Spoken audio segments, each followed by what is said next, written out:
Hello friends, today we will discuss about the Unified Modeling Language or UML. We will know what is an UML, how to represent an UML as a data representation of a database, what are the features that we use in UML, and the representation syntax of UML.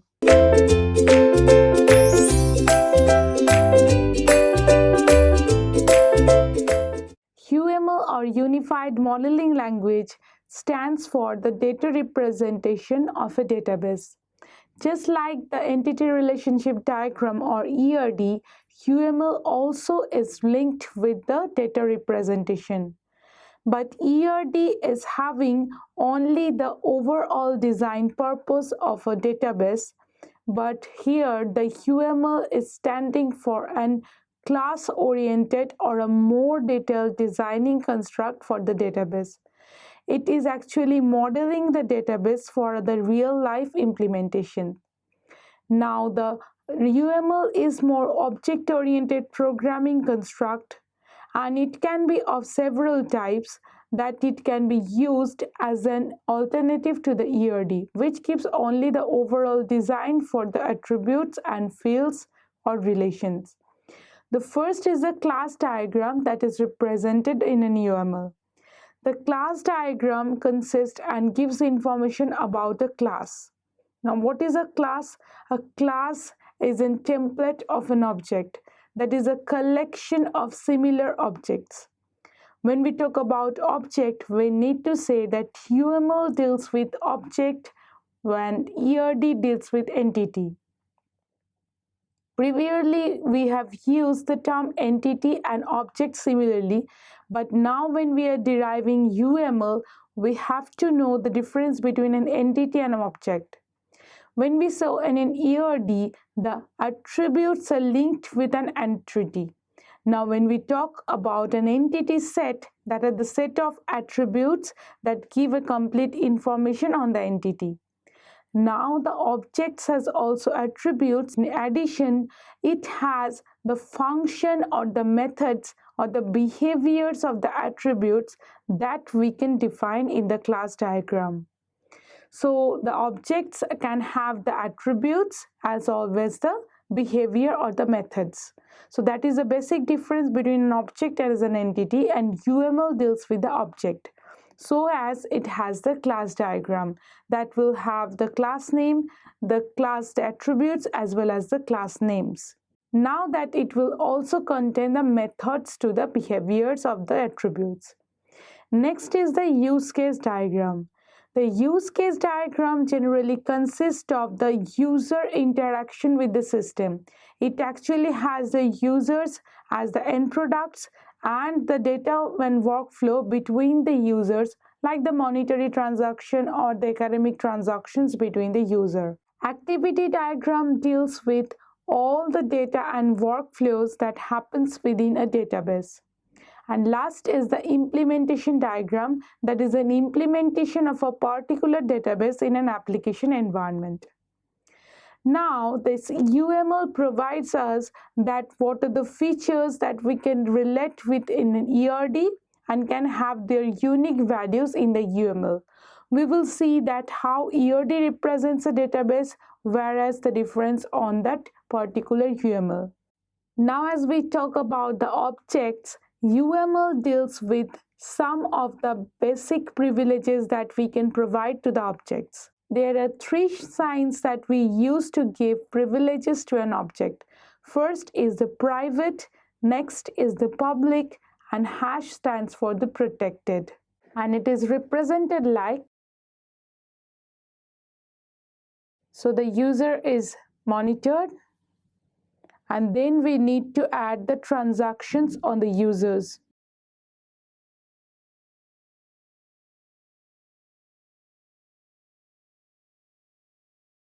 And on the other hand, we need another end user to complete the transaction. Next is the activity diagram. The activity diagram actually deals with all the activities that happen within a database. That means all the workflows, the data flows, and how it works in the particular database. Now let's talk about the next diagram, that is the implementation diagram. An implementation diagram implements the particular database in an application environment. Now that we know that the diagrams that we use in an UML, first we need to configure that UML stands for the object-oriented part. As it related with the object, then we can say definitely that it uses some privileges to the object. That means in some way that you are restricting that some objects can be used by only some parts of the object users. So we can add the object privileges like, now here are three privileges that we can attach with the objects on that particular class diagram. So the plus stands for the private object. When I am mentioning a class and its attribute as private, or the members functions of the attribute class as in private, then we can say that only the members of the class can access the data as well as the functions of that class. So the private defines for the membership of that class. Now the minus sign stands for the public. If we have some data or the functions as public, then we are specifying that all the members of every other class, including the class, can access the members at the data and behavior. And sign hash stands for protected. Protected is very similar to the actual public and private, but the private and protected has got a basic difference that protected is related with inheritance. The directly inherited class from another class is the protected mode, and then it can access the superclasses attributes or the data and behavior. So now that we are talking about an object, we should consider the relationship set that was represented in an ERD, now here with an association. So we will refer to the relationship as association while defining an UML. Now we should represent that all the UML features and how it was denoted in ERD.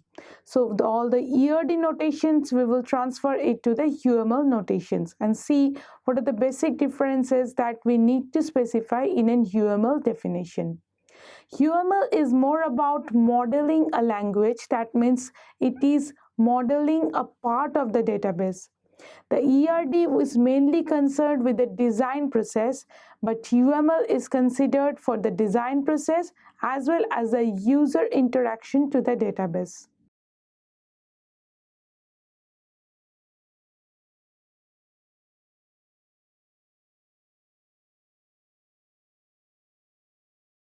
First is the entity and object representation.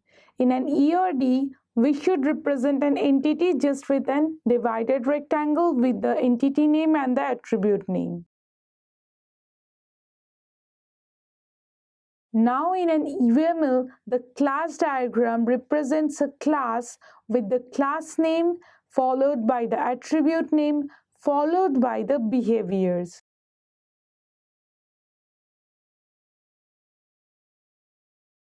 Here I am saying that the A1 being a private attribute to the class E and M10 be an method or function or public function to class E. So in this way we can put the privileges before the attributes and the functions and the class name above it.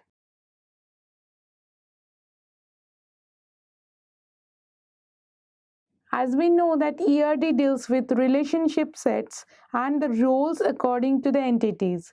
Now the object-oriented UML deals with associations with a single line joined by two of the objects and has their role written beside them.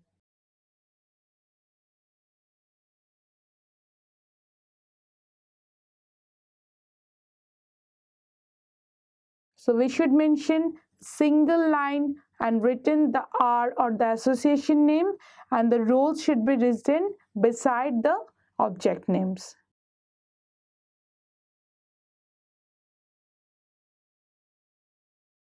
Now if an attribute is being added to the relationship, in ERD we just add this with a dashed line, and in UML we join it with a relationship and attribute pair.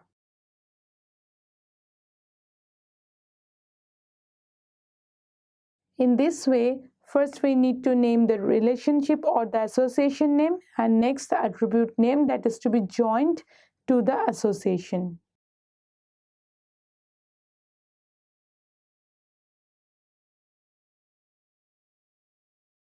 Now the cardinality attributes, it is the most important one to see because it's the 0 star, that means for all and for at least or at most one.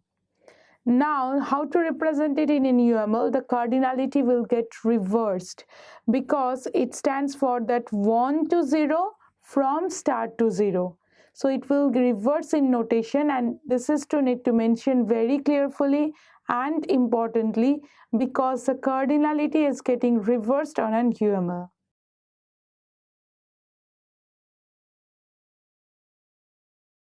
Here I have reversed this 0 star from here to now and 0 1 to here, as to mention that E1 having an all relationship with at most one attribute to the E2 object.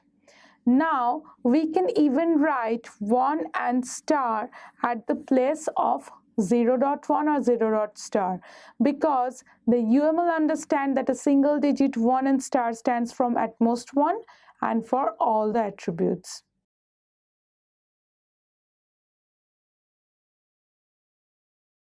Now for the n-array relationship.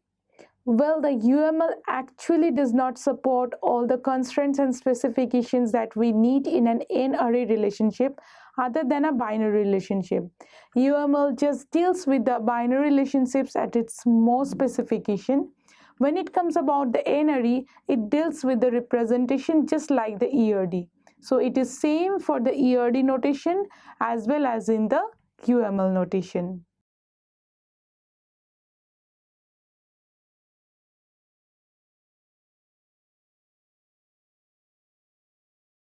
Now UML supports a generalization, that in generalization either in an overlapping way that supports a multiple superclass, and in a disjoint way when it supports a one single superclass. It generally suggests and supports all the types of generalization. So to represent the overall generalization, it represents it into different sections. First section consists the superclass and the second section consists the subclasses, whereas there is no such dispersion in the ERD.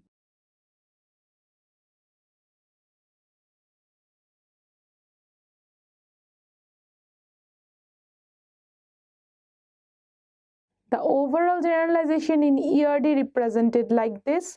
Now in the UML we have two parts.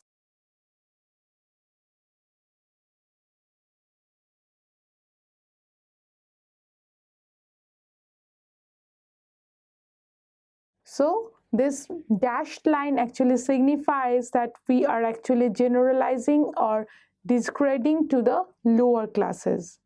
For disjoint relationship or the generalization, the representation is same for both.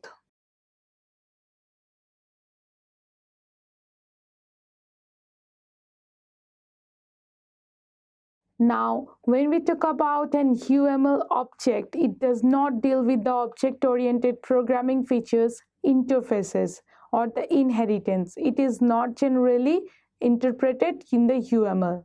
Other than that, UML represents an object-oriented language. So that is the basic idea behind an UML diagrams. Thank you for watching this video. Stay tuned with Ekeeda and subscribe to Ekeeda.